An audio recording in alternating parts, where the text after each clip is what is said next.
The film series that won't die. Nearly 30 movies. One house. Actually, several houses. And cursed artifacts. The Amityville Horror Podcast. Hey everyone, welcome back to our Amityville podcast. We're about to go into the second movie of this series, Amityville 2, The Possession from 1981. Once again, I'm Tom, and this is Patrick. We're going to figure out introductions and everything, including the title of this podcast, which will have retroactively been added, and everything I'm saying is pointless. So this one is described as more of a prequel, or, according to the Wikipedia page, is a loose prequel, which is to say it's a prequel that sleeps around. Patrick, have you ever seen a good prequel? Better Call Saul, but that's TV series, so that's different. No, let's stay with the movie.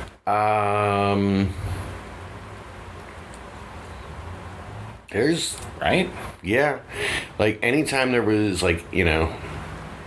We never did a prequel for any of the Friday the 13th or the Elm Streets or flashbacks, but not a full-on prequel. Nope. There was a trend about 10 or so years ago where, like, the third movie in a series would be a prequel set like a century before. Like, the Underworld had, like, the Rise of the Lycans. That was, like, 100 years before the first movie. And then the only prequel I've ever actually enjoyed, but I would hesitate to call it good, is the third Ginger Snaps movie is a prequel which mixes all the things you like about Ginger Snaps with Ravenous. I haven't seen this, but I have to check it out. I really like it, but I apparently am in the minority. Well, speaking of going back to the Old West, Tremors 4, Tremors 4, sure, I thought was a very fun prequel. It was definitely weaker than 1, 2, 3, but it was better than the later 12 ones. Other ones? Yeah. Oh, God. Are we going to do them at some point? Well, we can. There's 7 of them and the TV series, so... Oh, God. But yeah, like, I thought Tremors 4 was a fun prequel. I would not necessarily call it a great one. And that's the thing, is this prequels, I'm not a fan of them, because you know where the story at least has to kind of sort of arrive at the end, or at the very least, nothing so exciting can happen that it negates the first film. Right. The Thing prequel, that's the biggest thing that held that back, was that we know where everything winds up, so the stakes are kind of missing. Never saw it. Here's an odd one, though. Yeah. My least favorite Psycho movie is Psycho 4, which is the prequel. Pretty good Henry Thomas, though. Oh, I thought the acting was fine. I did not like the storyline. I thought the call-in radio show. Yeah. But the entire series, Bates Motel, is that prequel, is that story of how did we get up to Psycho, and I thought that show did a fantastic job of it, because it had time to really explore a lot of things. Now, does it lead up to the first movie, or is it and one a of little those? past? Okay, yeah. In ways that will surprise you. Oh, I'm never going to see it. You're making a mistake. I legitimately love that show. I'm glad you did. I just don't really like prequels. But maybe we'll like this one. It's entirely possible.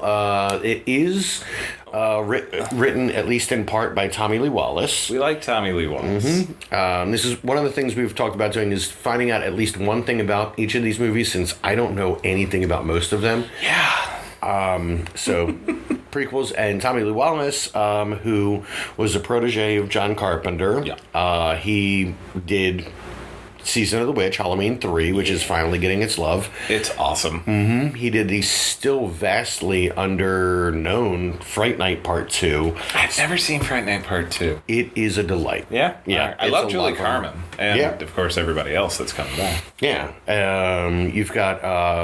John Grease. John Grease is in there. From Buffy the Vampire Slayer and X-Files. He was the bounty hunter on X-Files, and I'm blanking on his name. Brian Thompson. Brian Thompson, yes. I always get him confused because he's not the producer of Rocky Horror Picture Show. No. Brian Thompson is a 12 5-story tall mountain that walks like a man. And if you want to see something fun, go to YouTube and look up videos of him kite surfing, of which he is an avid enthusiast. I did not know that.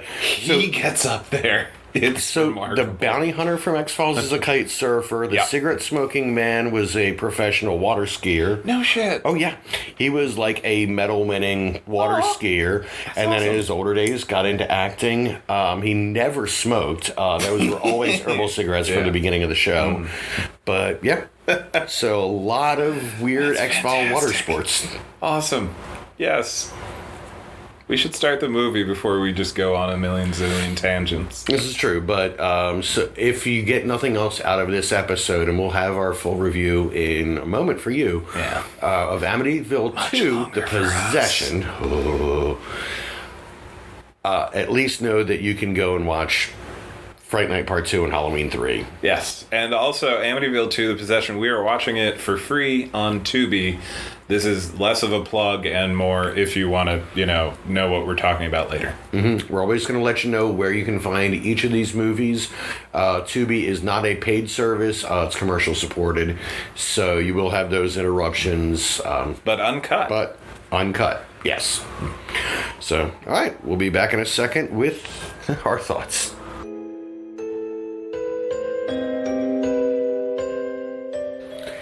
Well, we just finished it.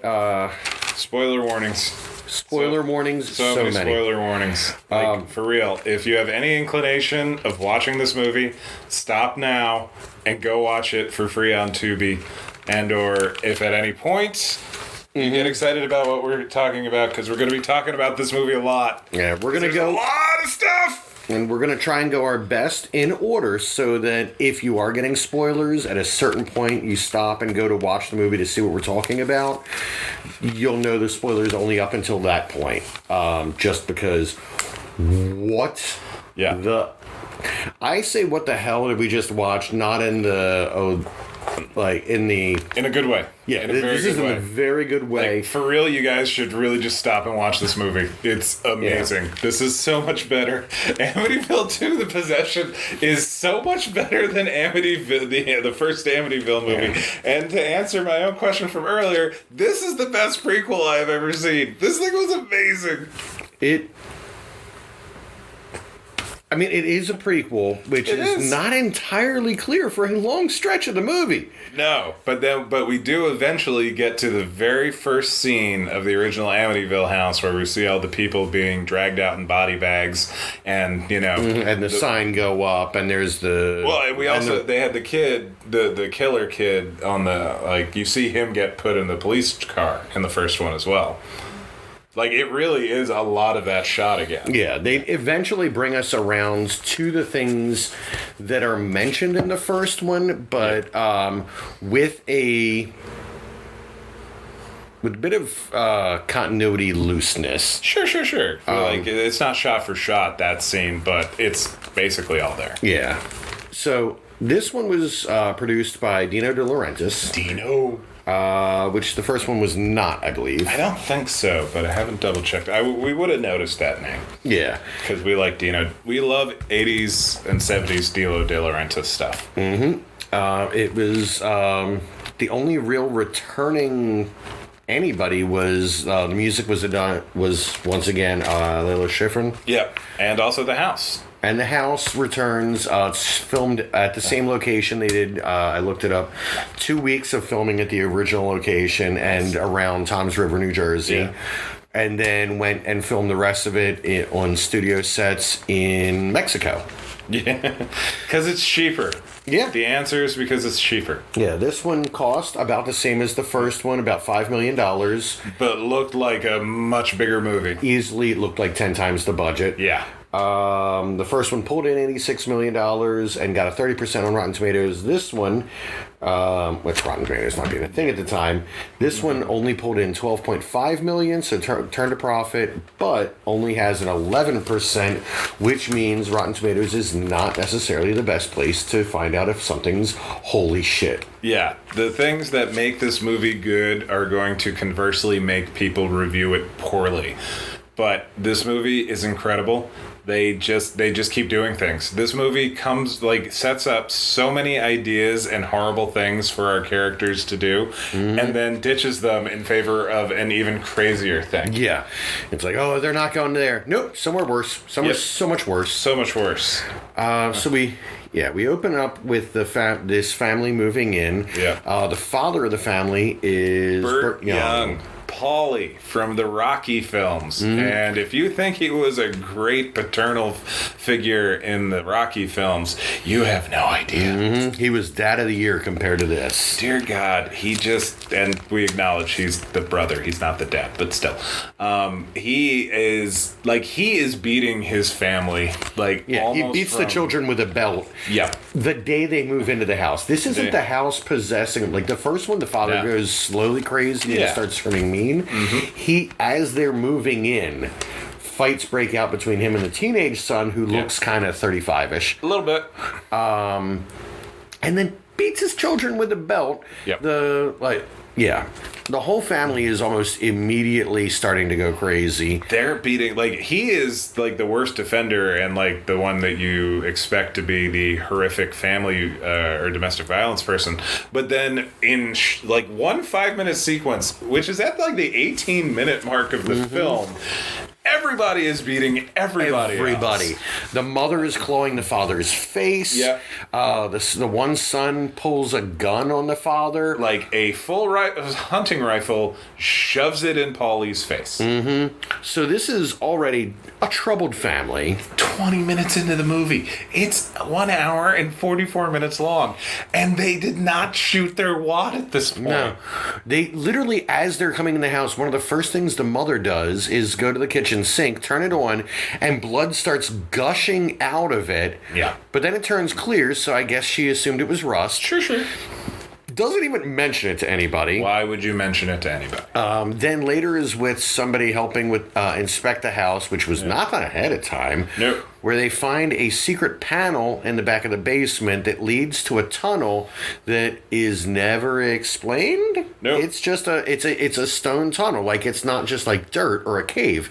It is a built tunnel that goes to somewhere. The Devil's Doggy Door leads to a gothic crawl space in this house in Toms River, New Jersey. Yeah, that's maybe not filled with sewage or free-floating slime. It's basically, there's an entrance to a Castlevania board in the bottom of this house, which is never mentioned to anybody or even brought up as any sort of concern. Yeah, the family does acknowledge it individually, but once it's discovered, it's just kind of this is a thing we have. It's a little Coraline door in the bottom of the basement. Exactly. It's fine. Yeah. It's shit Narnia. I stole that's a steal from John Dies at the End. But, right. Thank you, David Wong, a.k.a. Jason Pargan. You are a genius. So they find this door. They find the blood. Windows are nailed shut already, which, again... Why? I'm trying to figure that out because we're saying it's a prequel. It is. But the windows were nailed shut implies that it's after the first one because they nailed the windows shut. It does. They do play around with it. Yeah, which is why I'm also, again, the continuity is... Loose. Why not? Again, it's a loose prequel. Or sequel. According to the one description I saw, they weren't entirely sure what to call it. Yeah, I'm going with prequel. Yeah. For reasons that we spoiled earlier. And they're having trouble opening the nailed windows through the movie. They never never blanketly go through and pull the nails. They never fix them. Actually, how long are they even in this house? At least a week, but I don't know. They look pretty moved in. Yeah, there's furniture everywhere. There are no boxes. The boxes were with the Lutzes longer than they were here. So yeah, they're in there for a bit. Yeah, but it kind of feels like they're there, and by day 3, everything's already going to hell. It's terrible. And at no point do they think maybe this is a bad thing, we should move, because they already bicker and fight so much and are already violent towards each other that I guess it doesn't stand out. Yeah, it's again, things that are set up that never turn into anything. The animosity between the father and the son is palpable from the first time they're on screen together, and at different points I thought it was going to be, that would come to a climax on its own, or even better, they could have played with the ambiguity of it. But is the kid being possessed, or is he just driven crazy by his asshole dad? Nope. Why are they fighting? Did the kid have a bad background? Did he, fail out of school? We're given no reason whatsoever except for dad wants to beat you. Yeah, which I'm inferring as the firstborn trapped Polly in this loveless marriage. Once again, tapping into some shining elements. It's just like he could have he had his whole life ahead of him, and then he knocked this woman up, and it's this kid's fault that he exists. And or Burt Young is just really good at playing jerks. that is also distinctly really possible. And there's a scene where the older daughter mentions to the older son that she thinks that the father and the mother are no longer making love, and that sometimes dad tries to force it. Some of the research notes I did after. Apparently, there was a scene filmed where the father does anally rape the mother. They cut that for many reasons. All of them good. Yeah. We probably should have mentioned, in addition to the spoiler warnings, every possible trigger warning you should consider yourself warned for, except for violence towards animals and strobing lights. Epileptics, you will have no problem watching the film. You will have trouble sleeping later that night. Yeah. Also, no racism or homophobia that really jumped out. Nope. Yeah. But there's the parents' relationship, and then there's the brother and sister's relationship. We're getting into the demonic possession. Yeah. Well, let's let me make sure to get. There's a lot of good poltergeisty gags. Like the sheet gag was really clever. It was one of the first ones. A tablecloth flies out of one room around into the hallway to cover a crucifix. Yeah. And there's really no... you can't see how they're doing the effect. It's really well done. Overall, the movie looks great. It's very well shot. Incredibly well shot. Very well lit. It looks like a lot of the lighting was inspired by a combination of Italian horror, but more leaning towards John Carpenter's style. It is an Italian director, so that makes sense. Yeah. There is a lot of camera work that definitely feels like De Laurentiis showed The Evil Dead to the director. We want this kind of stuff.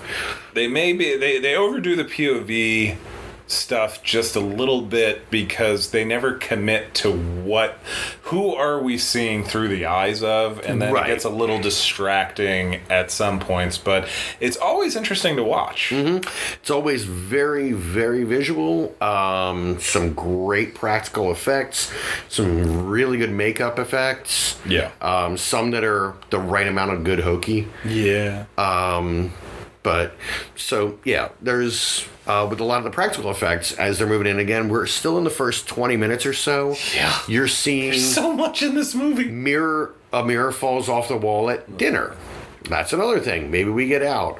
Then the kids and it's totally are home. Sonny's goddamn fault again. Of course, the father starts beating Sonny because a mirror fell off the wall at dinner.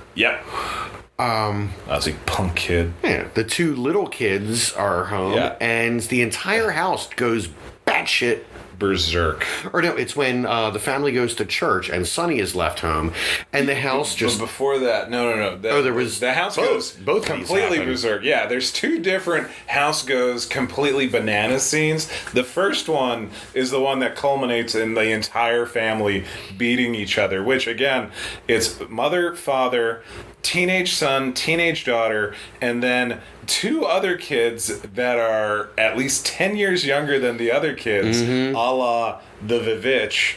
And basically, it helps confirm that these are Catholics because we just keep having kids. Mm-hmm. And what's wonderful, like when they all show up. I'm sorry, we're jumping around a bit more than we planned to. We've got to because so much of this is just dream logic. Yeah, I love when they all arrive. The family arrives in 3 separate cars. Mm-hmm. One driven by the dad with the 10-year-old or with the youngest kids, and the second one by the mother with the daughter, with the eldest daughter, and then Sonny, the punk teenager, shows up in his snazzy car later, and it almost feels like a standard slasher movie setup where we're all going to the beach house or the lake house or whatever. We all took different cars, and yet they're all supposed to be one family. Mm-hmm. None of them connect together familiarly. Yeah, and I don't believe the cars really had much of their stuff in it. No, everything's in like the moving van. Yeah, okay. Sure. Yeah. But it's weird. Yeah, so there are 2 separate sequences, and they're pretty close together, where things are going nuts. Beds are spinning, cabinets are opening, shit's blowing all over the room. The brushes in the smaller kids' room, their paint brushes paint a horrific mural on their wall in a weird nice demon dog. But there's an animated sequence where the wall is painted with actual paint, not blood, of this demon dog, and then beneath it, dishonor thy father, pigs. And again, the parents don't seem to think that this is behavior my children have never exhibited. Yeah. Maybe there's something else going on. No, beatings for everybody. Beatings for the kids. Then the next day, they all go to church to make up for the fact that they were real assholes to the priest. Mm-hmm, the priest who came by to just kind of, say hey. Yeah. And bless the house. Yeah, and bless the house. And Sonny, the older son, decides not to go to church at apparently he's 7 or 8 at night. Yeah, he's too cool for shul. Yeah. So he's not. That was a little funny. Yeah, I was kidding. I'm sorry. I'm just riffing him. Yes, ending. Improv. Stay in character. Stay in character. But my motivation, I like hanging out with this guy. Got it. Nailing it. So,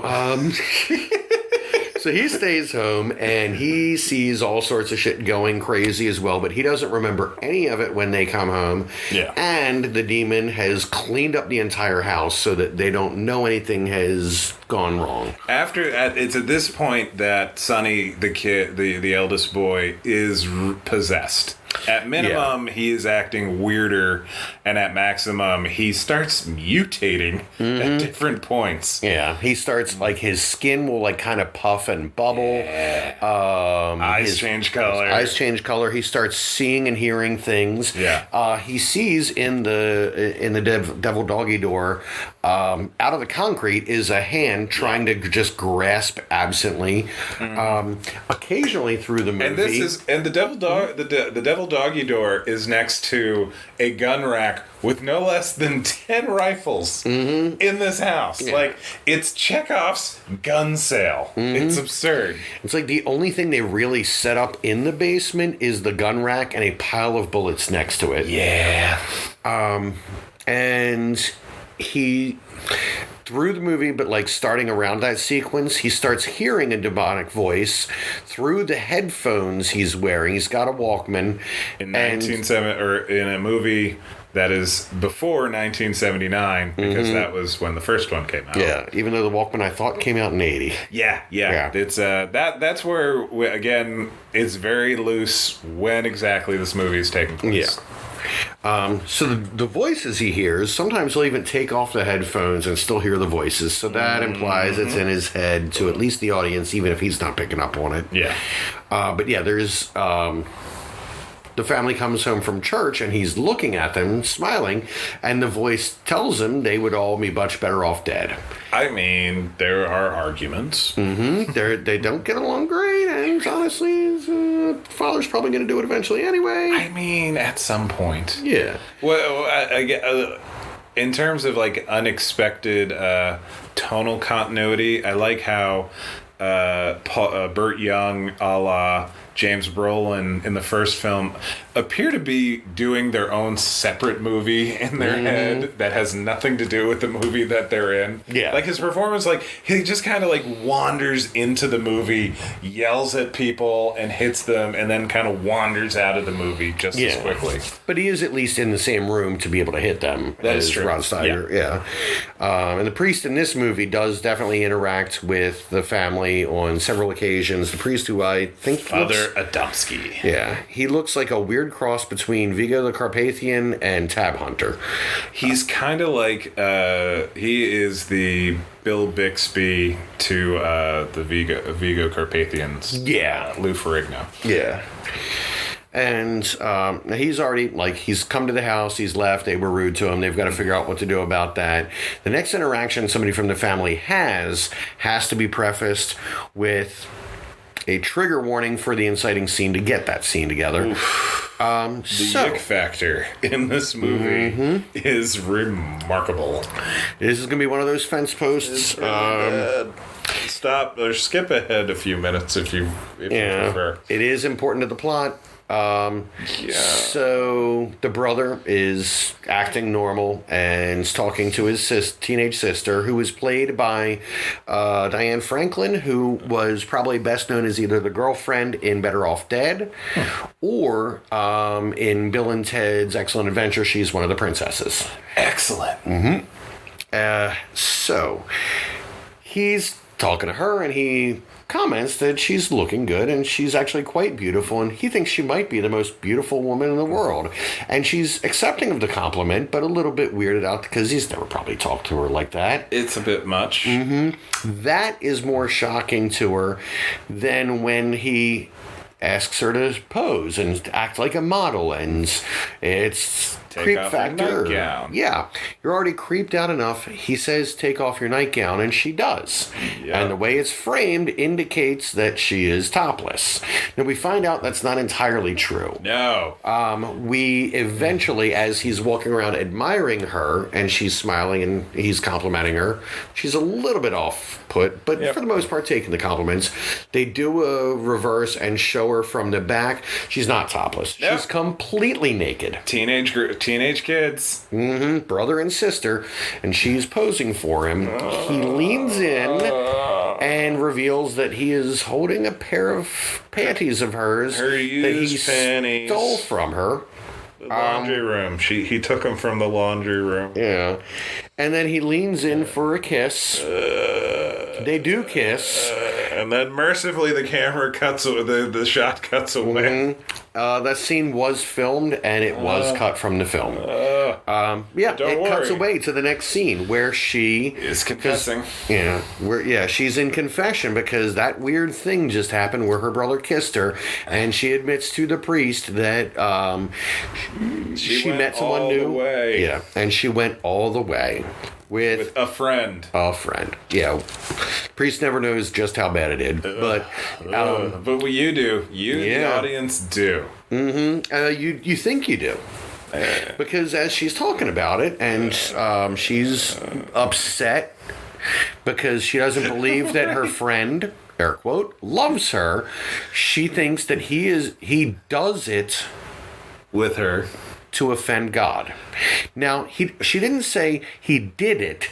She said he does it, which implies that this has been an ongoing thing at this point. Which on one level, the crazy, like going for it evilness of like an affront to God definitely checks all the boxes. On the other hand, So gross and uncomfortable. it's bad. It's really bad. It's bad in that horror way, fucked up way. Yep. Now, we are at this point about 30 minutes into the movie. We are only like 30 minutes into this movie. And then Leonard Samino shows up. We love him. Was that there? I have it like in short order. Father Samino or Leonard Samino shows up as another priest. Okay, so yeah, he's The Monsignor. the Monsignor who is basically just the one to say, like, He's the you sound he's crazy, the don't do police this. chief of the priests. Yeah, the Sarge. So the family does, get him in there to bless the house. And as he's That was doing very it, good, yeah. yeah, he's going around the house, sprinkling the holy water, and then his aspergillum, which is the The rod with the holy water. right, starts bleeding. Yeah. And it's just puddle of blood under it. It's pouring blood out. Another sign that something might be a little bit weird here. It's a little off.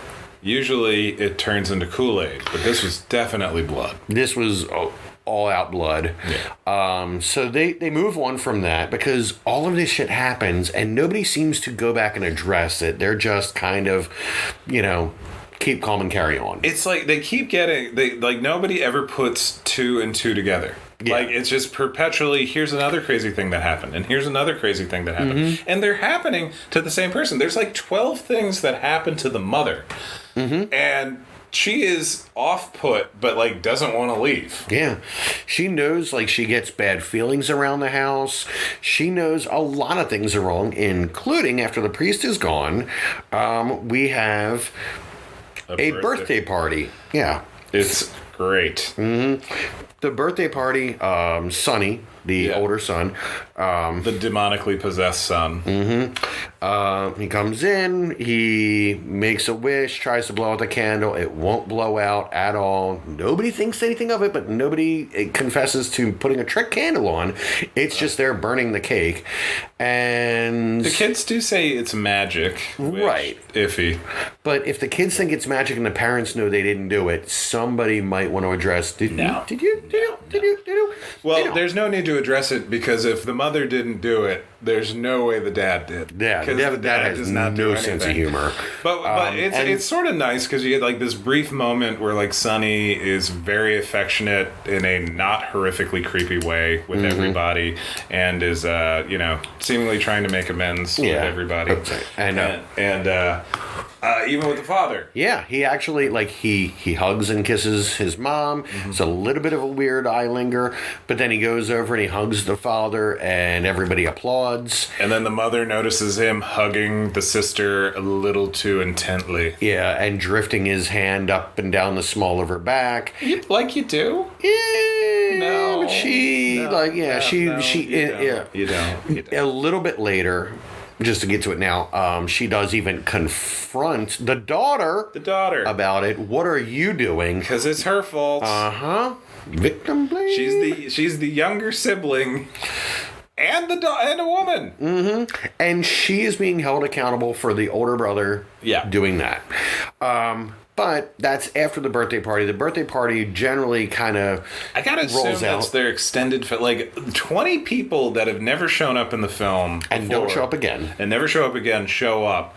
As near as we can tell, the only one that goes to school is Patricia. Like, Sonny appears to never leave the house. No, he doesn't leave the house. So I'm assuming that this is extended family. Yeah, maybe friends because there's some that are the kids' age. Yeah.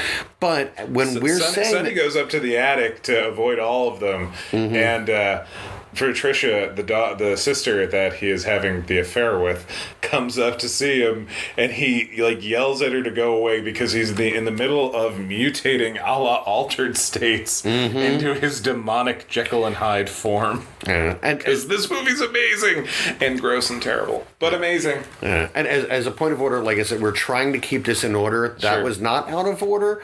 The family sings happy birthday, blows out the candle, hugs, and then the front door opens and 20 members of extended family pour in to wish the son a happy birthday, which implies that the whole time they were doing the candle and the cake, they were just standing on the front porch waiting. Whenever you're ready. It's like, okay, well, they hugged. Okay, it's safe. Let's all get in. They just file in and... It was Sonny, this is your life. Yeah. So they go, weird backwards surprise party. Yep. Yeah, so they go upstairs. I mean, weird for normal life. Probably just normal apropos for this movie. Which, again, we are almost halfway through. We're coming up on the halfway point. There are more ghost things all through the house. There's a whole lot of, like, is this a false lead? Are those demonic eyes? Wind blowing through things. Standard poltergeist activity, but very well done. Like, we're glossing over a lot of the sight gags and stuff, but trust us, this movie looks so much better. This movie knocks the first one out of the park. Out of the water. Yeah, it's whatever the phrase is. Yeah. It looks so good, and a lot of great practical gags, a lot of really fun haunted house, stuff that I've seen in what's considered, better movie on a lot of cases. This one just pulls it all off in a really fun way. It keeps throwing things at the audience. Not necessarily to avoid the lack of anything in the center. The movie has a solid, if simple, plot. But everything that they try seems to work for me. Yeah, they came up except for that one thing. Yeah, they came up with a good, through line of, this house is, crazy possessed. Yeah. We're just going for it, take the brakes off. And so, they hang every possible gag they can think of on just what would be, what would be haunted housey kind of things. What would be the worst next thing to happen? And then we get to the worst next thing to happen. Yeah, because, before we get to that, in the last wave of wandering around and building up to that moment, the daughter is getting a little bit creeped out. It's a dark and stormy night, and, the music's swelling. And in the first movie, there was an empty rocking chair. You forgot about that, didn't you? No, I didn't. I didn't know we were getting to that. I thought we were keep going. Because I thought you were going to the thing right after that. I was going to the she's getting worse. No, it all happens at the same time. You're right. You're right. Yeah. Keep going. So in this one, there is a rocking chair. It is rocking on its own. In the daughter's room. The daughter, who is a normal teenage girl, I would say, even up to and including the thing that was done to her. Instead of being an empty rocking chair, there is a doll in the chair. But not just any doll. Yeah, not like a clown doll like in Poltergeist, not Robert the doll like you have down in, what is it, St. Thomas? Yeah. No, it is what can only be described as a blow-up sex doll. It's a blow-up sex doll. It's a blow-up sex doll in the girl. And she does not react to it at all, implying that it is her. Blow-up sex doll. She is aware of this doll. Yeah. It exists. It is in her room, and that it is in a chair rocking itself. I wonder if it's in the earlier scenes. We'd have to go double check. But it, there's this creepy blow-up doll in her room. And she just walks right past it because the rest of the house... No, okay. Yeah. I wanted to talk about... Okay, the thing I wanted to talk about does come first. Because it's when the birthday party is still going on, Patricia, the teenage daughter, had invited the priest there to show up because, Sonny's acting weird. And she calls the priest up again. And this is one of the best bits. The priest knows that it's Patricia calling and knows that Patricia and her whole family are desperately in need of help. And he just says, nah. Yeah. I think the exact quote is, I don't want to answer that. I don't want to answer that. And then his buddy says, you know what? And you're not gonna. He takes the phone off the receiver, and then they go camping. Pulls the phone, turns it sideways so it won't ring anymore. You hear Patricia's voice asking for help. But it's unfortunately it's like how God answers prayers. The phone is just sitting there off the hook, and I'm sorry, guys. Yeah. I feel for you, son. I just can't reach you. Yeah. And then he's gone fishing. He's gone fishing.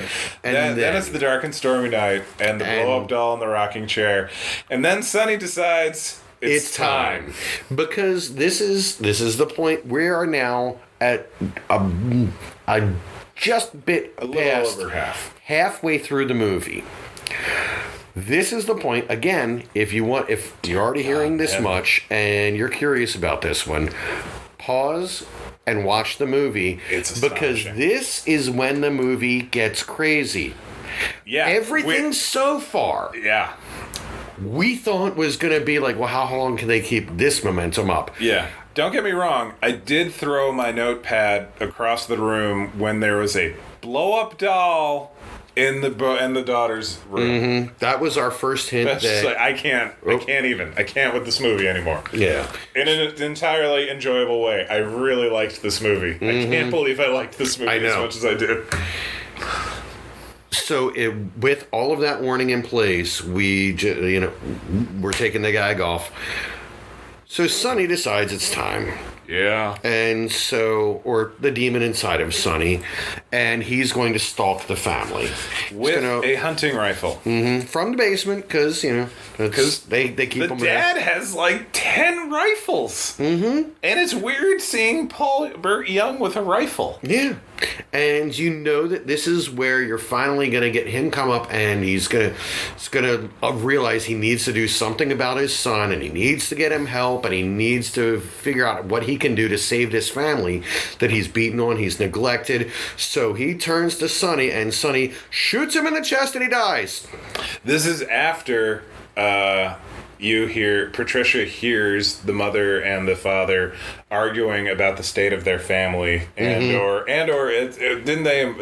the dialogue kind of implying that Burt Young was trying to hook up with the mom again, and she said no, and everything is shameful and terrible. And then, all right, I'm getting out of here, and I'm going to do something, and then kablam!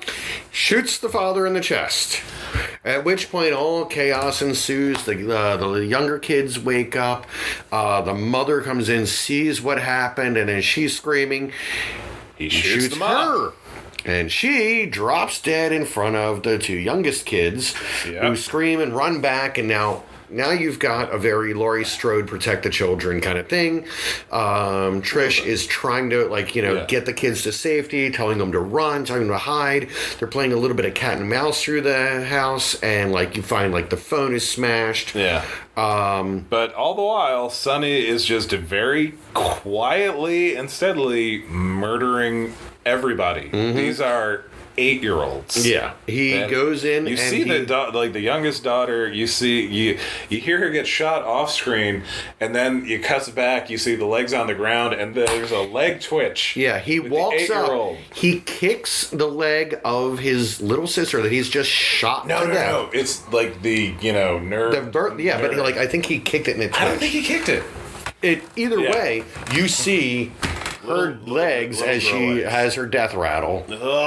So now it's just down to the sister and the youngest son. Yeah. And Trish is trying to distract him, and the son is hiding, and then the lighting reveals that he's right behind him, and he raises the rifle, and he takes aim, and then Trish hears the shot. Yep. He has just killed the whole rest of the family. So it's now just up to Trish to manage to escape. And there has been so much in this movie. Oh my God, there's so much in this movie.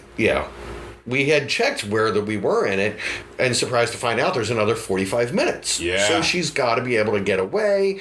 She's got it. No, he pins her to the steps, and he shoots her through the chest, possibly the face. I think it was the chest. Through the chest. You see her face later. Yeah. In the body bag. When they're all being taken out of the house. In body bags. Because he murdered everybody. Yeah. And then it cuts to the priest on the camping trip, and he wakes up. And he turns to the other priest, and he says, I just had a terrible dream. We needed to get back to Amityville. And I mean, it's halfway through the movie. You don't kill your entire cast halfway through the movie. We were fools for believing this. This was the crucible of this movie. This movie could have either been, completely flushed away, any goodwill it had, or turned into the greatest thing ever. Yeah, because, again, you spent an hour meeting all of these characters, getting to know them, all of their relationships, to wipe all of them out at the 1 hour point. So he wakes up, and he says he has a dream, and he tells the other priest they have to rush back to Amityville. So they pull up to the house, and yes, they are pulling all of the corpses out of the house, and he performs blessings on them. They killed the cast. They killed everybody. Yeah, the only person left is Sonny. And the priest. Sonny gets arrested. Oddly enough. Yeah. They go think fig. it was him. Sonny doesn't remember anything, but the cops somehow think it was him. Yeah.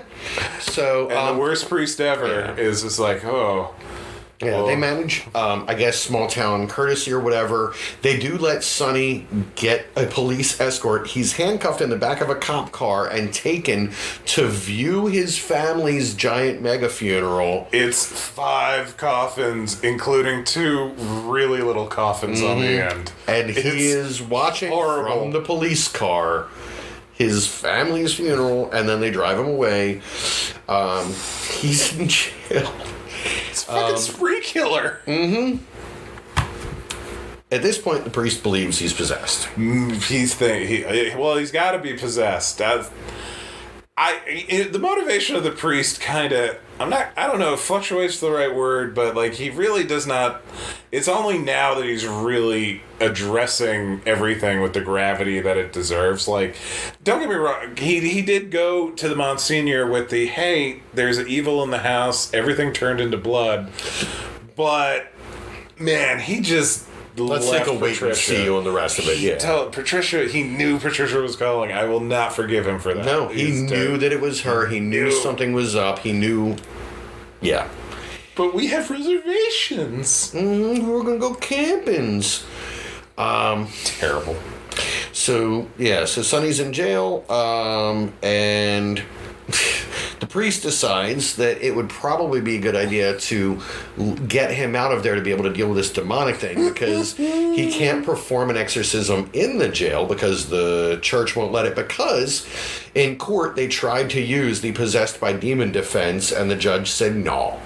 I mean, very politely though, and cited a concern for setting a very loose legal precedent, which, as an attorney, that is a concern. But he locks in on the idea when Sonny grabs his crucifix and licks it and his tongue burns. Yeah, it does. So he's like, okay, we gotta let this guy go. We gotta do something about this.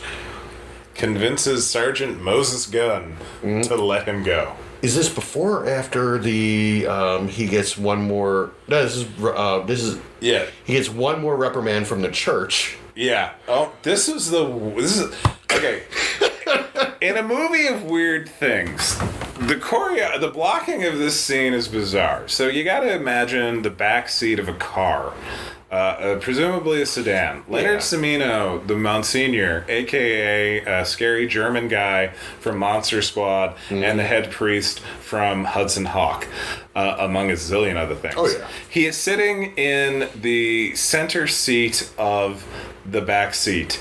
Father Adamski, our piss-poor parish priest, tries to convince him to let him do the exorcism, and he gets into the backseat of the car. Leonard Cimino does not move over. No. He is still sitting in the center seat.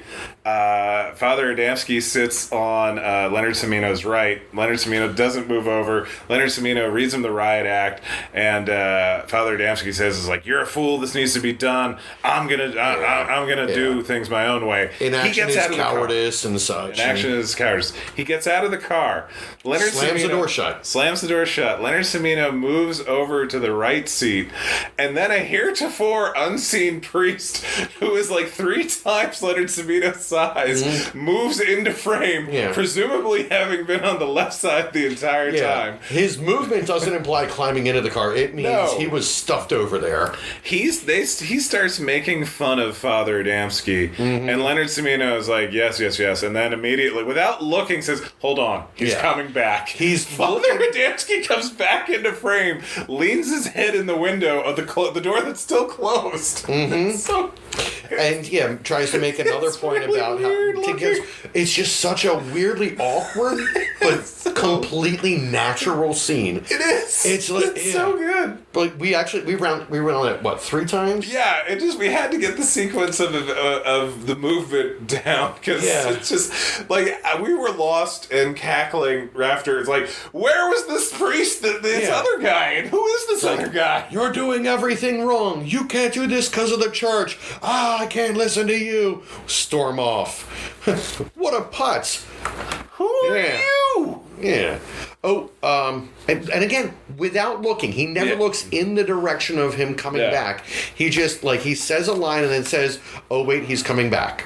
Yeah. Like, it was his line, but he didn't have to address it to any particular direction. And then, like, he continues, like, as they're arguing with each other, Leonard Samino never makes eye contact with Father Adamski. Nope. Because he is beneath him. Mm-hmm. And clearly Father Adamski is crazy because he thinks they're both Catholic priests, but Father Adamski thinks that the demon is possessing the other one. Mm-hmm. So that's gotta be nuts. Yeah. So at this point, he has been...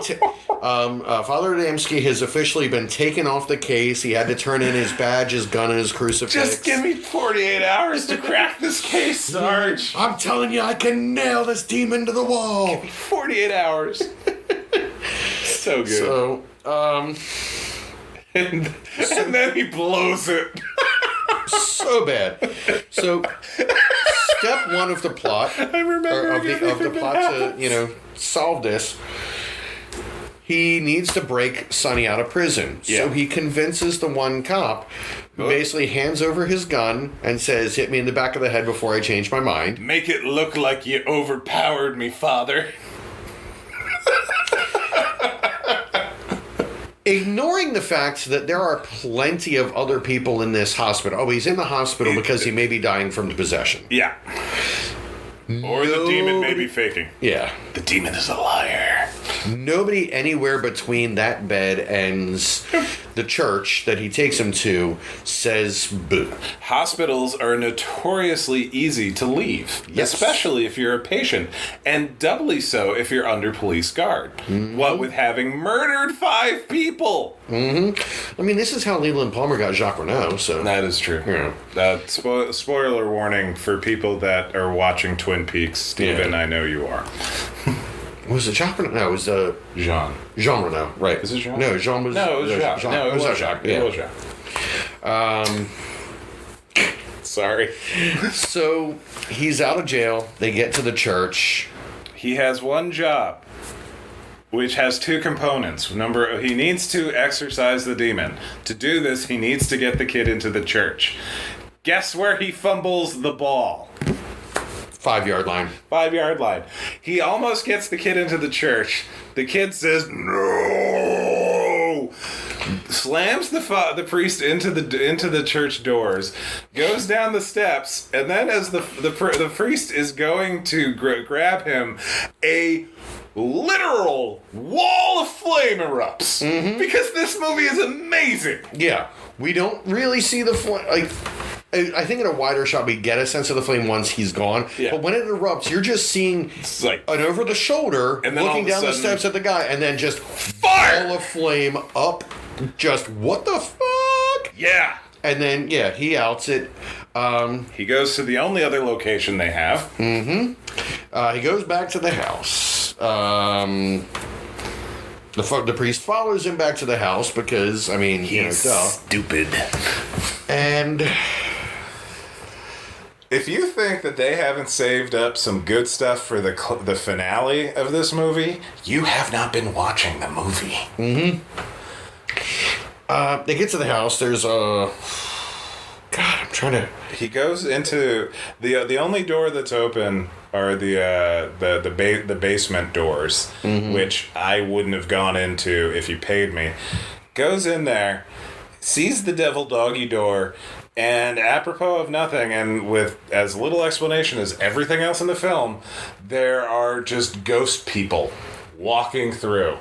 And then with his little crucifix, he scares them off.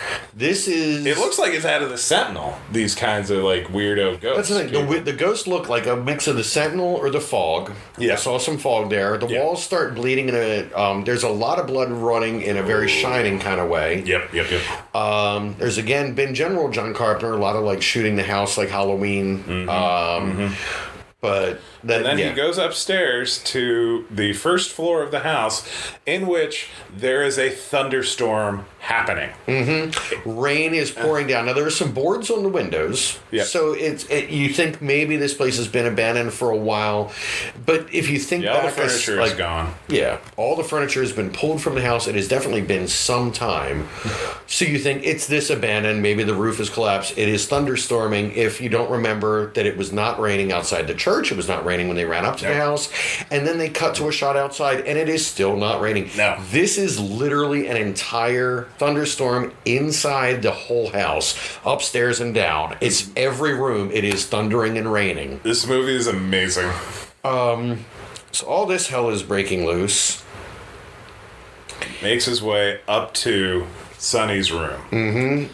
And Sonny is there, like full Jekyll and Hyde it out. Mm-hmm. And he starts performing this exorcism. He begs God to spare this soul and put it to him. No. That's what I was talking about. Yeah, we First, hopped a bit. We have like, Sonny, you have to try, you have to fight it. And then Sonny is in a corner with his back to the camera, turns, and then he is suddenly Patricia in very over-the-top harlot makeup, hitting on the priest. Mm-hmm. Saying that the priest, when he heard the confession about her having sex, like he wanted in on it, and just doing a lot of exorcist nod. Yeah. Here's your dark thoughts. Even does the tongue like flicking. Mm-hmm. And we know Sonny it's still in there. Yeah. Because in the hospital, when they were talking about trying to do the exorcism, right. They look over at his arm, and in blood or scar or something. Kind of like stigmata-ish. Yeah. On his arm, the words "Save Me" appear, which means that Sonny's... I don't know how he got the message out. Anyway, so he is still in there. It could be the demon just fucking with them. True. Sonny starts doing all sorts of weird rolls and flips and some cool camera tricks. A lot of nice reverse acting and just out of nowhere stuff in a good way. And then his head starts breaking open, kind of like a half melted push pop. Yeah, it's not like.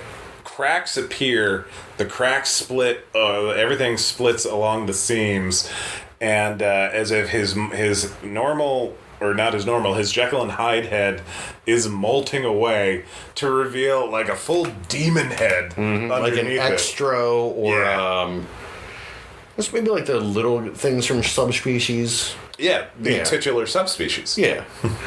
Or the little guys from the gate. Yeah, definitely them. But this monstery looking thing. Monster head. Busts out of his head. Exorcism. Again, the effect is surprisingly... It's creative. It's good. It's a good practical effect. Yeah, it's different looking. It's fun. It's inventive. It works. It is absolutely where the camp factor of this needs to be at this point. Oh, yeah. And the other priest shows up at the house because he's followed the first one to, try and hopefully save the day or stop him from doing something different. He gets there in time for the house to explode. The first floor, like a giant fireball erupts from every window on the first floor, and it goes all the way up the house, blowing out every single window. Had John McClane been on the top floor and dropped a computer monitor strapped to C4 down the banister, it would have been that kind of an explosion. It is gigantic. And that explosion, again, or just, tying it together, killed Vigo the Carpathian. That's right. Because Vigo, I forget what his real name was, but he was Vigo from Ghostbusters 2 is one of the terrorists in Die Hard. Because everything comes back to Die Hard in the end.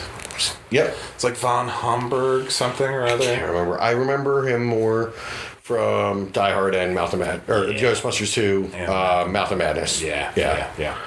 Anyway, but anywho, so yeah, the house explodes, which is again another way that we're not sure which movie technically comes first, because they also did a house explosion in the second one, and in neither one were they told the previous owner might have blown up the house. There might be a little scorching from the gigantic explosion that had no discernible source of ignition. Right, and even at the end of both the movies, the burning isn't really that prevalent. It's just there was an explosion. No. The house, by all rights, blew the fuck up. See, that's how you know it's a good backsplash, when it doesn't leave scorch marks. That'll do it. Yeah. So, at which point... Luckily, the priest's prayers were heard, so the demon has left Sonny and has gone into the priest, who's begging the other priest to take Sonny away and to save him. And by save him, we mean, get him out of the house and resign him to, at minimum, life in prison without parole, because, as far as the police are concerned, he murdered his entire family. Then escaped, and now this is, there's a dead priest probably inside. Yeah. Because, the priest is clearly being possessed murdered at the end. His skin is now starting to buckle and bubble. Yeah. And that's where they leave him. We're just kind of done, and then the house is for sale again. We never find out if the priest left the house. Yeah, he might have died there. We don't find out about the bodies in the crawl space we heard about in the first movie. Again, continuity is really just kind of I kind of like the I hope this continues, where we keep seeing the thing that's in the basement, but never actually going really into the thing in the basement and finding out what that is or why. Yeah, I know that the series occasionally leaves the house, so we'll find out. Yeah. But man, we end the movie with the for sale sign. The for sale sign. Sonny has been arrested. I'm trying to see if there are things that we missed. I know that there's so many things that happened that we didn't talk about. Yeah. This movie, I cannot recommend you watch this movie as much. What did we forget? No, I'm just saying in general the movie. Yeah. But okay, so some of the things. Will be noted that one of the performers was Danny Aiello III, the grandson of Danny Aiello, who, as I noted, in Hudson Hawk, which we've also talked about. Oh, that's two people from Hudson Hawk in this. Yeah. Because Danny Aiello III plays, basically was the stunt double for his grandfather. All roads lead back to Bruce Willis. Really does. It's like the thing. The demonic advisors on this film were the Warrens. Lorraine and Ed are credited as demonology advisors, which is adorable. Yeah, because I would say they had their work cut out for them on this, except I don't know what they would have done. Who even knows? They probably looked at it and said, maybe. It goes against our brand to say no. Yeah.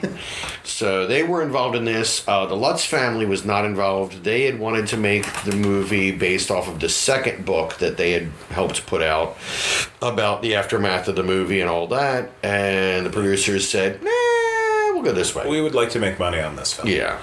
It is shot. The exterior shots are still the same house, and I was impressed. It doesn't look like they're repeating too many shots of this house. This was incredible. It looks different visually in terms of just like where we're looking, the points of view, where we're looking from, what we're seeing of it.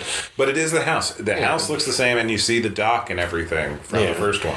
I will even say, in the first movie, there are a lot of establishing shots, and it kind of felt through the movie like they had second unit do a whole bunch of stock.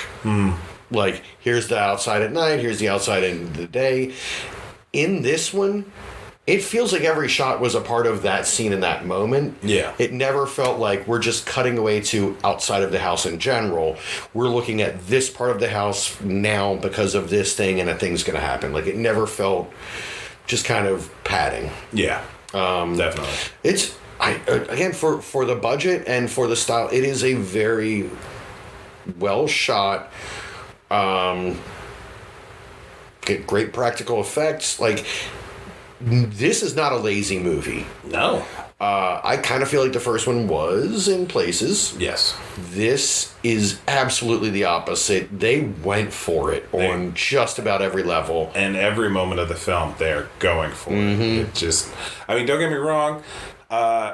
My expectations for this movie were extraordinarily low, so there was nowhere for it to go but up. But this was genuinely enjoyable. This was fun. Within 10 minutes of the movie, we were like, "This is just better than the first one was." Yeah. There were more than one. There was more than one moment where I literally was slack-jawed at what I was watching. Yes. Yeah, and that does not happen often. No. And I definitely know we didn't cover everything. We hit the major points just because, notes.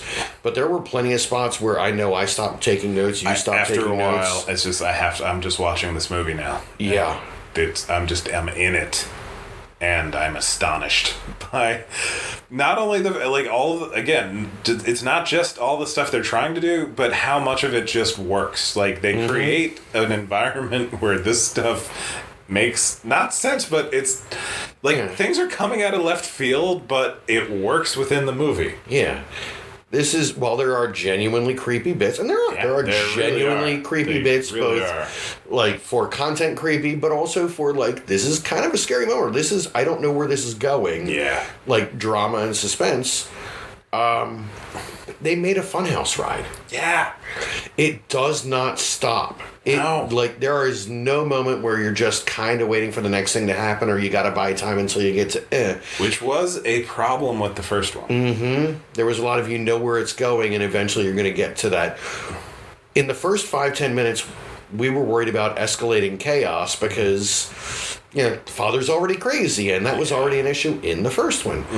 Oh, no, it just, everything just keeps upping the game.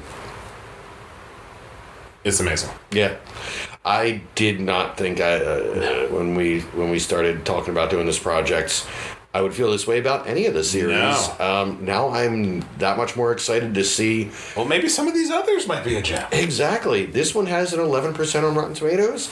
Still higher than Vibes. Yep. So, we're going to do next time Amityville 3D. Because this was back in the time when if there's a 3 in the title, we're going to put that bad boy in 3D. Yep. And 3D makes everything better. I can't guarantee we can find a 3D print because I don't know if anyone can. I don't think we need it. Yeah. But, we'll be able... It's never hard to tell what the 3D gag was supposed to be in any shot.